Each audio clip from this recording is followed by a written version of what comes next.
अस्सलामु अलैकुम वरहमत अल्लाहि वबरकातहू।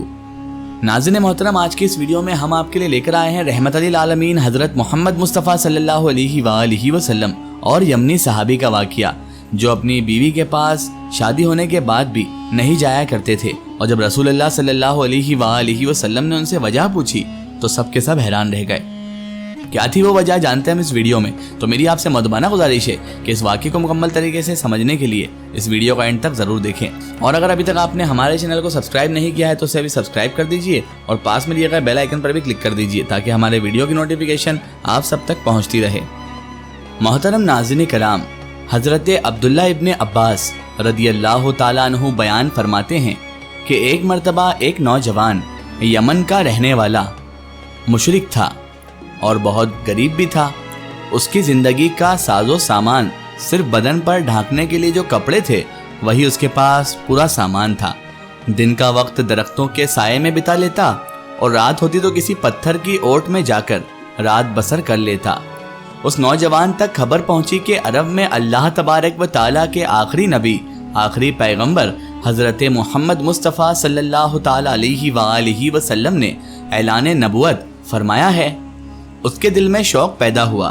नौजवान था, जिस्म में ताकत भी थी, चुनांचे पैदल ही सफ़र करते हुए मदीना मुनव्वरा पहुंच गया।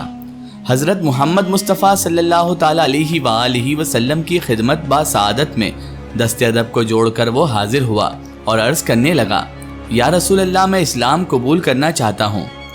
उसके बाद उसने कलमा पढ़ा और सहाबाए किराम रिदवानुल्लाहि ताला अलैहिम अजमईन की सफ़ में शामिल हो गया। नबी मुकर्रम हज़रत मोहम्मद मुस्तफ़ा सल्लल्लाहु ताला अलैहि वसल्लम ने उसे अहले सुफ़्फ़ा में शामिल फरमाया। मस्जिद नबवी शरीफ में एक चबूतरा था जिसे सुफ़्फ़ा कहते थे। दूर दरार से हिजरत करके आने वाले गरीब सहाबाए किराम अलैहिम रिज़वान उस चबूतरे पर रहते और दिन रात हज़रत मोहम्मद मुस्तफ़ा सल्लल्लाहु ताला अलैहि वसल्लम से इल्म दीन सीखते और ज़िक्र व फ़िक्र में मशगूल रहा करते थे। चुनांचे यमनी सहाबी भी अहले सुफ़्फ़ा के साथ मिल गए। हुज़ूर नबी मुकर्रम सल्लल्लाहु ताला अलैहि वसल्लम की खिदमत में हाजिर रहकर इल्म दीन सीखा करने लगे। अभी कुछ ही अरसे में उन्होंने कुरान करीम की मुकम्मल 4 सूरतें सीख ली। एक दिन ये हाजिर दरबार हुए और अर्ज़ करने लगे, या रसूल अल्लाह सल्लल्लाहु ताला अलैहि वसल्लम, मेरा निकाह करवा दीजिए। तो आप नबी रहमत नूर मुजस्सम सल्लल्लाहु ताला अलैहि वसल्लम ने उससे फरमाया, क्या तुम्हारे पास माल है? अर्ज़ किया, या रसूल अल्लाह सल्लल्लाहु अलैहि वसल्लम, मुझे कुरान करीम की 4 सूरतें याद हैं और आप ही का इरशाद है कि कुरान मिल जाए तो कोई फाका नहीं रहता। हुजूर सल्लल्लाहु ताला अलैहि वसल्लम ने खुश होकर फरमाया, तुमने सच कहा। फिर आप नबी मुकर्रम सल्लल्लाहु ताला अलैहि वसल्लम ने उन्हें कबीलाए बनु सलमा के एक घर निकाह का पैगाम देकर भेजा। ये वहाँ पर पहुँचे और आप सल्लल्लाहु अलैहि वसल्लम के बताए हुए तरीके के मुताबिक लड़की के वालिद तक पैगाम पहुँचा दिया। लड़की के वालिद भी सहाबी थे, लिहाजा पैगाम मुस्तफ़ा सल्लल्लाहु ताला अलैहि वसल्लम सुनकर फ़ौरन कहा, मैंने सुना और इताअत की। उन सहाबी रदियल्लाहु ताला अन्हु ने पैगाम मुस्तफ़ा सल्लल्लाहु अलैहि वसल्लम को सुना और अपनी बेटी को साथ लिया और बारगाह रिसालत माब सल्लल्लाहु ताला अलैहि वसल्लम में हाजिर हो गए और इस यमनी सहाबी रदियल्लाहु ताला अन्हु के साथ अपनी बेटी का निकाह कर दिया। अब नबी मुकर्रम सल्लल्लाहु ताला अलैहि वसल्लम ने लड़की के वालिद को रुखसती की तैयारी का हुक्म दिया। हुक्म पर फौरन अमल किया गया।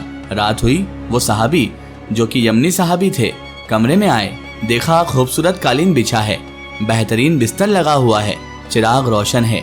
ये देखकर उन्हें माजी की याद आ गई, यानी उनके बीते हुए वक्त की याद आ गई। कालीन देखा तो ख्याल आया, एक वक्त था जब मैं ज़मीन पर दरख्तों के साये में ज़िंदगी गुजारता था।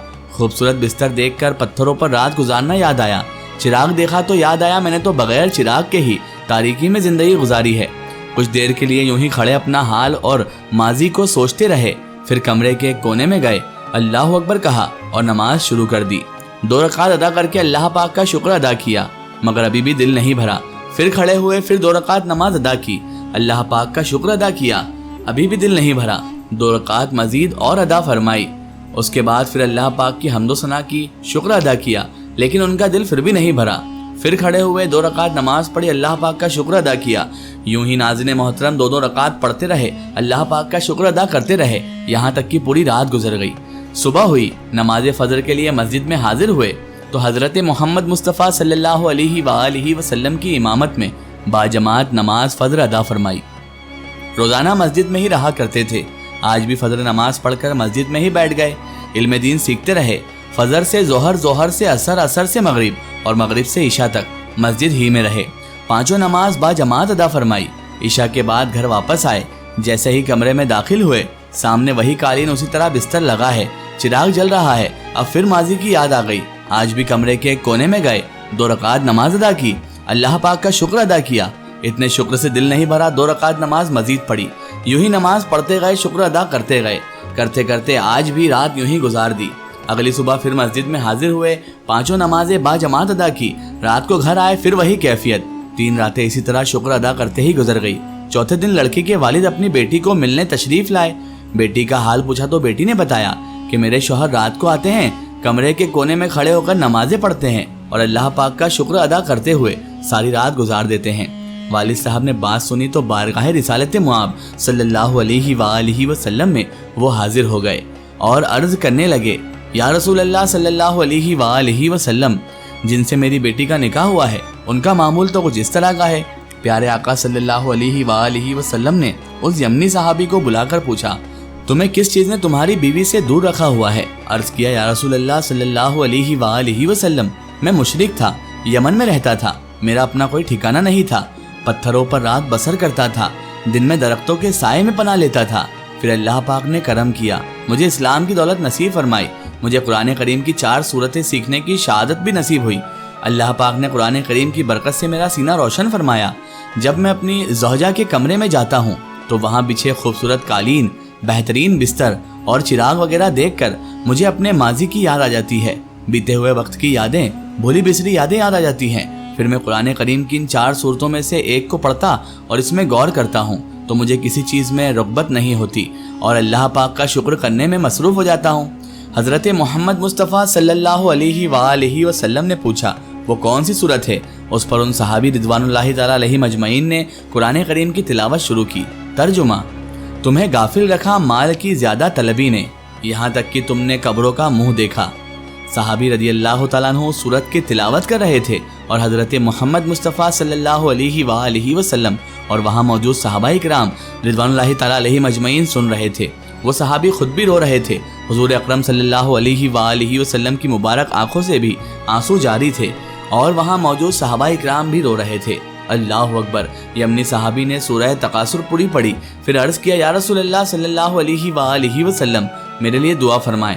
حضرت محمد مصطفیٰ صلی اللہ علیہ وآلہ وسلم نے ان کے لیے دعا فرمائی، یا اللہ اس کی بہت مغفرت فرما، اسے تھوڑے پر شکر کرنے والا بنا اور اسے اپنی رحمت سے مالا مال فرما۔ اس واقعے کو ایک ہفتہ ہی گزرا تھا کہ بارگاہ رسالت صلی اللہ علیہ وآلہ وسلم میں عرض کیا گیا، یا رسول اللہ صلی اللہ علیہ وآلہ وسلم، وہ نوجوان صحابی رضی اللہ تعالیٰ عنہ دنیا سے رخصت ہو گئے ہیں۔ حضور اکرم صلی اللہ علیہ وآلہ وسلم نے کلمہ پڑھا اور فرمایا، تجہیز و تکفین سے فارغ ہو کر مجھے خبر دو۔ جب جنازہ تیار ہوا تو بارگاہ رسالت صلی اللہ علیہ وآلہ وسلم میں عرض کیا گیا، آپ تشریف لائیں۔ نماز جنازہ پڑھائی اور اس صحابی رضی اللہ تعالیٰ عنہ کو مخاطب کر کے فرمایا، اے نوجوان، تمہیں جنت بہت بہت مبارک ہو۔ سبحان اللہ! ناظرین محترم، یہ شان اور یہ تقوی اور یہ پرہیزگاری تھی حضور نبی کریم صلی اللہ علیہ وآلہ وسلم کے صحابہ کی۔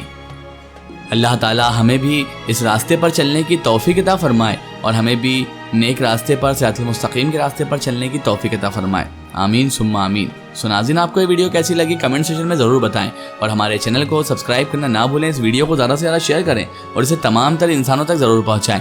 پھر حاضر ہوتے ہیں آپ کے نئی اور بہترین ویڈیو کے ساتھ، تب تک کے لیے خدا حافظ، السلام علیکم۔